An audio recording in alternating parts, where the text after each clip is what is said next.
Yo, what's going on, my dudes? Alright, so the new game pack for Destiny 2, Season of the Risen, is officially out, and it is updated. There are a lot of updates that we're going to go over. I'm going to take you through a full walkthrough from start to finish, so you guys know what to expect. I'm going to give definitions for all the things that are most relevant, as well as things that you may be curious about.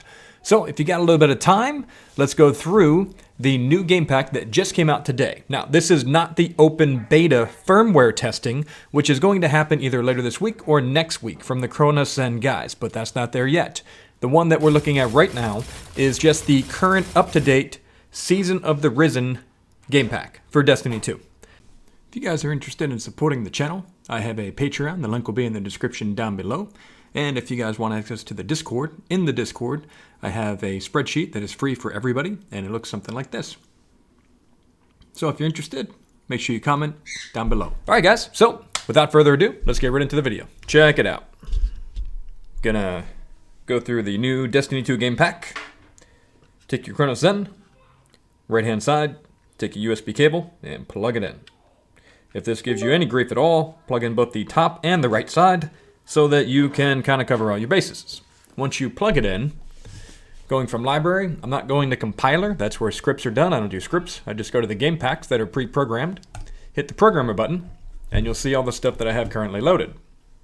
So, when you get into Destiny 2, Season of the Risen, as opposed to Season of the Lost, that is the previous one, you'll see if you already have it loaded up right there, it's going to say UPD, stands for Update.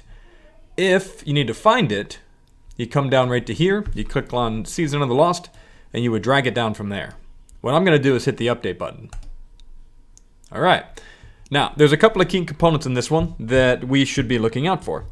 With the latest changes, they've got updated to the Witch Queen. There's crossover features, so there's no interfering with your ghost going into orbit. They've added crouch spam and jump spam, strafe shot adjustable speeds. They've optimized the AFK setting, and they made the dead zones either enabled or disabled. So if you don't want to use them, then you don't have to. And you can see that right there. So if you enable it, then your dead zone is set to 10 from 0 to 20. If you disable it, then you don't have to worry about it. So that's really cool. All right.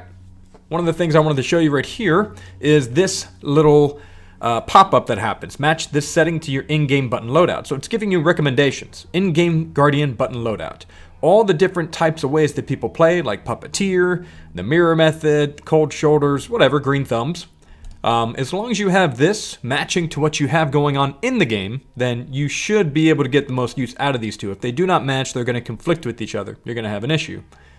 Same thing with your button, your stick layout, that is, your joysticks. So that comes into play later when we're looking at the inverted option. All right, moving on down.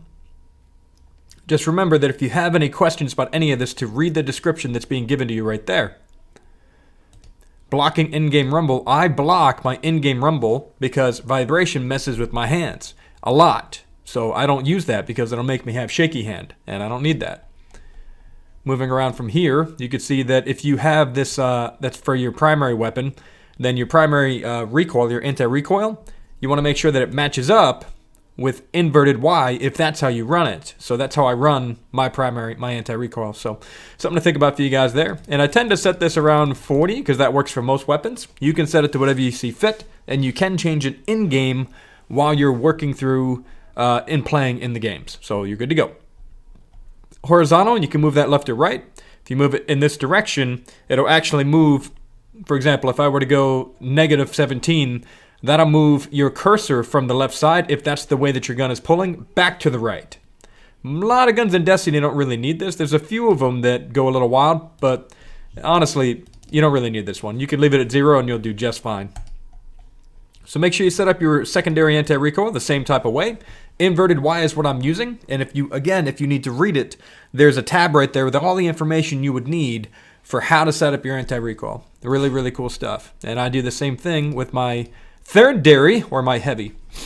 Aim assist is where I get a lot of questions. Now, aim assist doesn't mean that you're adding extra aim assist or anything like that. You cannot add more aim assist to the game. You can't take away aim assist either. This is using the in-game, the aim assist that's already in the game, to your advantage, basically. So yes, it does help you activate it, but that doesn't mean that you've added aim assist. All it means is that you have used the aim assist that's already in value of the game. So you can't take a weapon like the Suros Regime that has 75 to 80 aim assist and tune that up to 100. It will always have 80 aim assist, or whatever it is. I don't know exactly. I'm just making an example here. And this will help you with your controller and how the little button wiggles. That's all it does, is give you a little bit of a wiggle pattern. And that wiggle pattern in the game is how your buttons learn and your game learns how to lock onto people. So it just gives you a bit of help. The one that I use is called controller, because that moves the reticle from your thumbstick side to side. The bats one is preset. So the way that we use that, instead of asking a lot of questions about like 80th strength or step or anything like that, just turn on the bats one right there and you're good to go. It's already preset with the optimal aim assist pattern for this game, for Destiny. So that's what I'm going to do. Now the rest of them that you got down here, you've got ADS fine tuning, and again, this allows you to fine tune your aim down sight. So if you wanted to use a sniper and make it go a little slower, so it's not got so much of that side to side, quick scoping with controllers is very hard, this would help you with that if you wanted to run it. I found that was really hard for me because in Destiny, movement is key. So if you're aiming down sights for too long in one lane, you're probably going to get snuck up on. So I don't use this, but there may be some value for some of you guys out there. Hip fine tuning, this is really cool. Check it out. You can fine tune your fire sensitivity independently. So there's something right there. That's a new feature. That's really cool. You can always disable it if it's something that you don't like. Adjustable primary rapid fire. What this means is if you take a pulse rifle and you just hold down the trigger, this will fire that weapon for you in fully automatic mode. It doesn't change the fire rate of the weapon, so the weapon will not fire as a 720 if it's designed to fire as a 360. It will keep its fire rate, but it basically pulls the button for you rapidly as you hold it down. So it's giving you the advantage of being fully automatic even without having the mod. So definitely a little advantageous on that. These are preset, so do not mess with these. You don't have to touch those. When you put this up too high, a lot of the times it causes issues. But for Destiny, for the way that things are run, you don't need to move this around at all. So it's already preset for you. All you'd have to do is turn it on. Fusion rifle, I know that's one that's a lot of questions. What that does is it will, if you pull the trigger once, it will fire the fusion for you no matter what. So it's going to give you a long pull of the trigger. I like to personally bait the corner with my fusion. So I kind of pull the trigger a little bit and then I undo the trigger so that people think I'm going to fire, but then I don't fire. This does not allow you to do that. But it's up to you guys if you want to use it. There is some benefit there if you do have issues, squeezing a trigger for long periods of time. Then for a PvE option, I do think that the fusion rifle one is a decent option to have. All right, it's the same thing with secondary. So if you wanted to use a pulse rifle up here with fully automatic mod, and then down here use a fusion rifle, you now have the option to do that. Sorry, I missed it. There it is. So pretty cool. And again, you can always turn this off if it bothers you. Sometimes these get switched up in game. I know that's a bug they've been meaning to work out, but what I usually do is I just disable this one. And then I leave this one rapid fire. So I'm a pulse rifle main. I just like how they feel. My dad rifle is awesome, so I use that.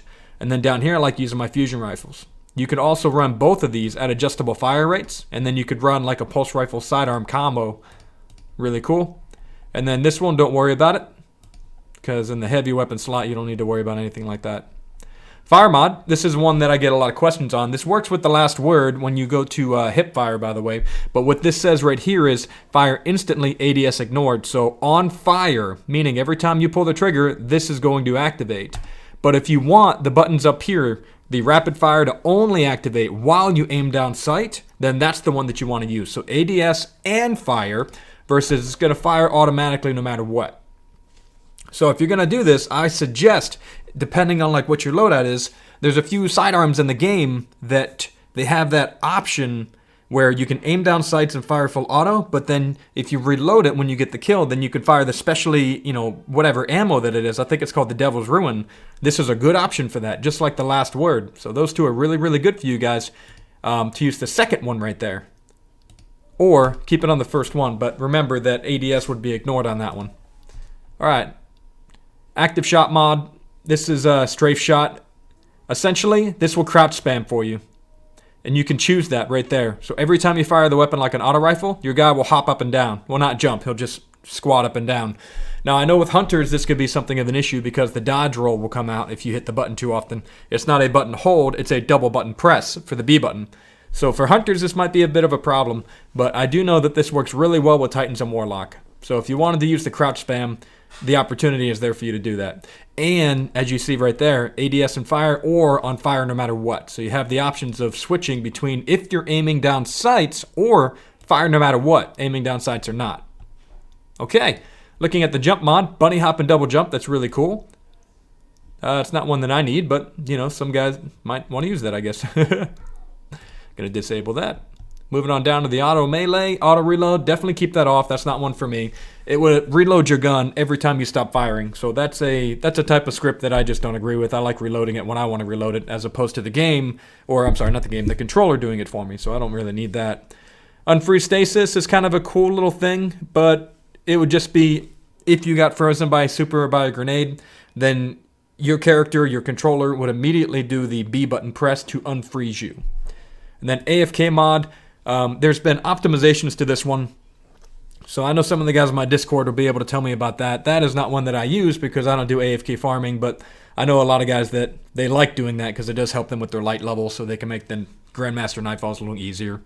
This one's really cool, press sensitive and slider. I haven't used slider, but I do know that this is really cool with press sensitivity. So if you just move forward, your guy will run. And they've now fixed it so that when you run, come out of a slider, out of a dodge, you will immediately run again without having that little bit of lag in between. So that's a really cool feature to have. If you're a shotgun rusher, this is the one for you right there. Auto sprint. Always on.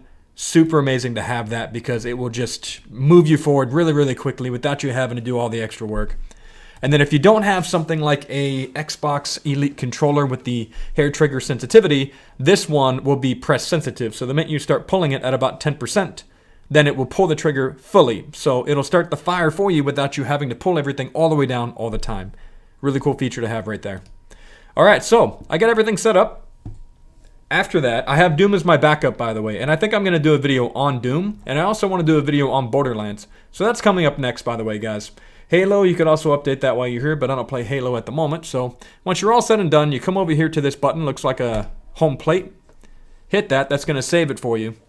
And then from there, we go into game, and we can start testing a few things out. One thing that I want to test is the dead zone and the sensitivities within the dead zone, so you guys can see what that looks like. All right, this is still saving. After it's all said and done, and it's saved, then we unplug, and we go into the game so that we can test everything out. It's taking a little longer than I would like. Oh, there it goes. All right, successfully saved. All right, guys, that is it for this. Thanks for stopping by the channel. Love you guys. Remember to keep it zen out there, my dudes.